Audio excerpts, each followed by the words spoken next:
eegaan addee shoochiin haasawee booda hidhamee rakkuma ifiituu baasanii dubbachuu yookaan hawaasatti himachuun nama hiisisuu akka nama hiisistu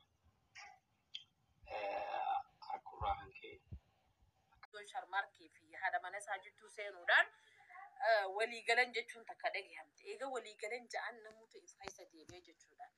Garuu immoo akka yeroo san waliif galanitti dubbii san akkasitti hin dhumanne jechuudha. Rakkoon ammallee itti fufaa jirti jechuudha. Kanarraa miti firoomni keenya lafa onaattan si boraafadhee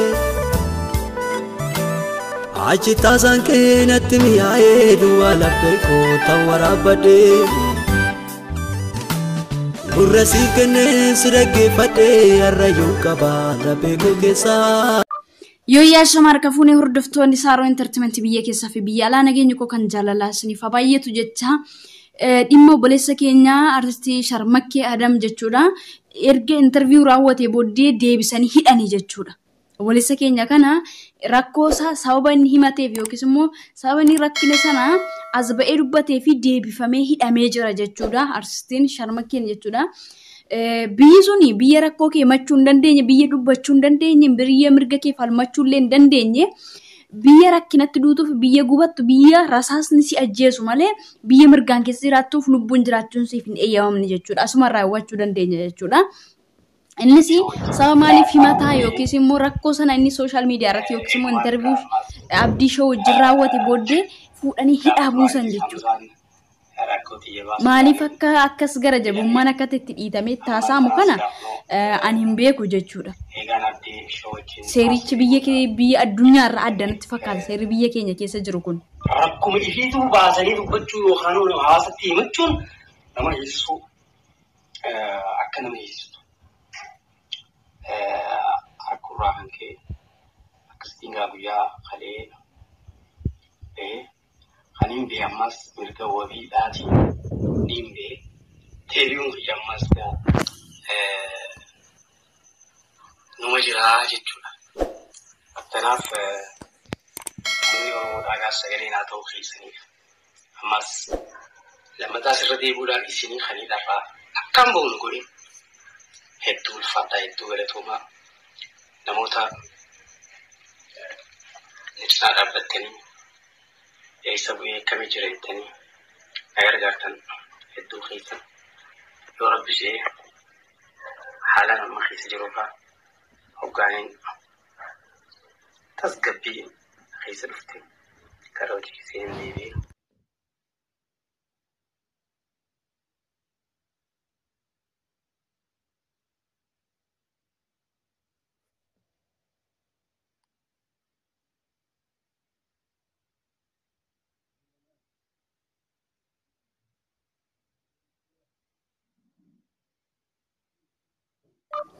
Egaa akkuma isin afaan isaarraa dhageessan jechuudha. Erga interview godhatame booddee deebifamee mana hidhaa keessa buufame jechuudha.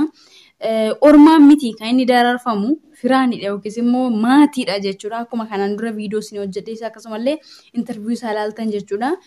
Ormaan dararfamaa jira yookiis immoo ormaan dhiphataa jira osoo hin taane maatii masaatiin maatii isaa wajjin bu'ee seerri biyya keenyaa fi heerri yeroo akkanatti isa dararu garuu dhala namaati akka keenyatti dhalatee akka keenyatti mirga jiraachuu qaba, mirga falmachuu qaba jechuudha.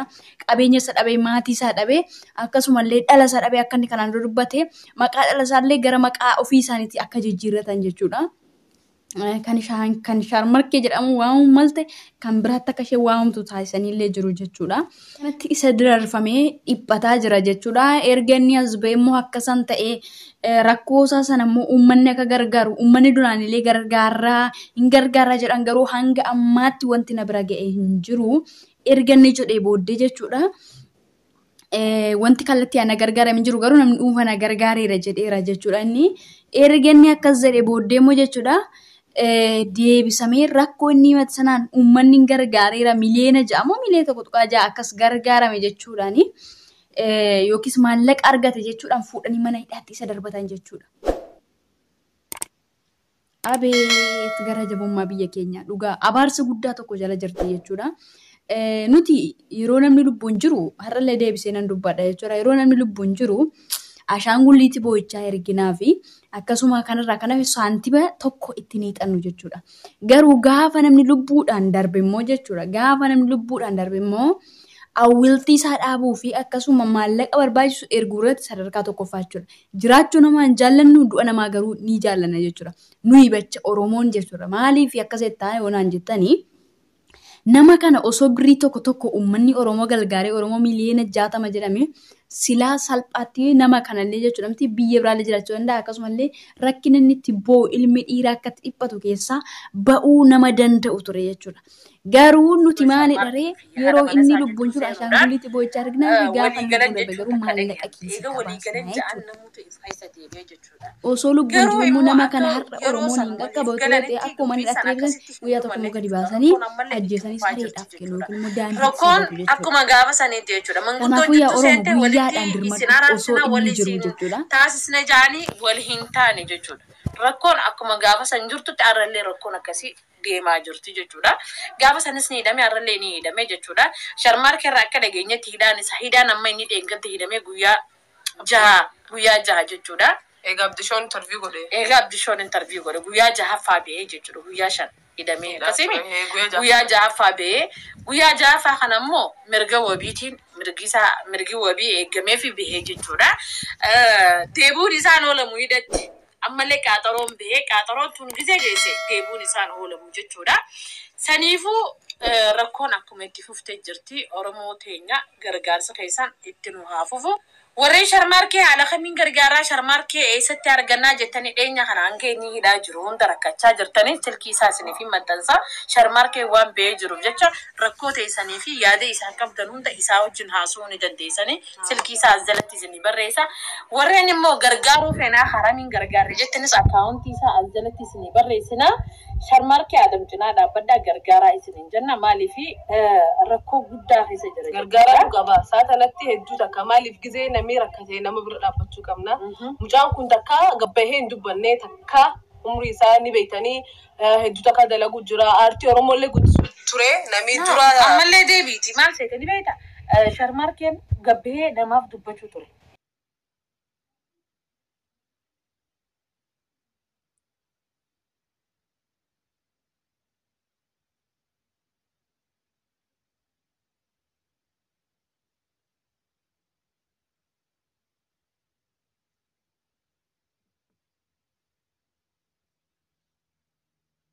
deebi'amee dhiphachuu yookiis immoo deebifamee jechuudha mana hidhaatti isa darbachuu danda'u jedhaniitu kan isaan jiran jechuudha. Oromoo Rafika sa'aatii ammaa kana nama kaleessa deeggarsa guddaa sii kaffale rafi ciisi mana keessa jechuudha. Please share godhaatii yoo ofii keessan gargaaruu dhabdanii share godhaatii akkaawuntii nama kanaa hiriyoota keessaniif illee dabarsaati. Namni kun haa gargaaramu namni kun iddoo jirullee utuun lubbuu isaa keessaa hin baasin iyyuu dafamee haa birmatamuufi jechuudha nama kanaaf jechuudha. Ani akka kanan isin jechuu barbaadu sababiin isaa iyyuu nama kanaa dhutuma dararanii dhumarra immoo murtoo dhumaatiif itti deemu jechuudha. Kun immoo boriftaan nu boosisa malee nu boonsisu jechuudha. Nu boosisa oote malee nu boonsu yookiin immoo nu boosisu jechuudha. Kanaaf kanan isin jechuu barbaadu Ini wajjur har'a yeroo ni rakkina keessa jiru har'a yeroo ni mimmaan buusu ilmi dhiiraa immoo salphaatti mimmaan hin buusu yoo rakkinni tadhoofte yoo hadhaan isa qabde yoo humnaa ol isa taate onni isa dhiiga jechuudha sana booddee boo'u eegala ilmi dhiiraa tokko jechuudha dafee hin boo'u yookiis immoo mimmaan hin buusu garuu yeroo akkatti dhiphatee garafamu kaleessa dheengada namni ormaaf kennu har'a yoo harka namaa ta'u yeroo har'a mana namaatti galee jiraatu yeroo har'a akka kadhattuu ta'uuti hangamsitti dhaga'ama qabeenyi isaa manni isaa yuutuubiin isaa wanta inni qabu jalaa saamamee maqaa ofiitti jijjiirratanii isa immoo akka kowwaasii kubbaa miillaa dhiitanitti haasa'u jechuudha. Dhimma maatii keessa galuu rakkisaadha garuu dirqama namummaan nuti jira oromummaan nuti jira akkasuma immoo nama waan ta'eef namni kun jechuudha dirmatamuufii qaba jechuudha. Kun dhaamsa kooti. Egaa obboleessa kana keenya kana waaqayyo bakka inni jirutti isa bukkee haa dhaabbatu. Nutillee kallattii dandeenyuun sagalee ta'uufii qabna.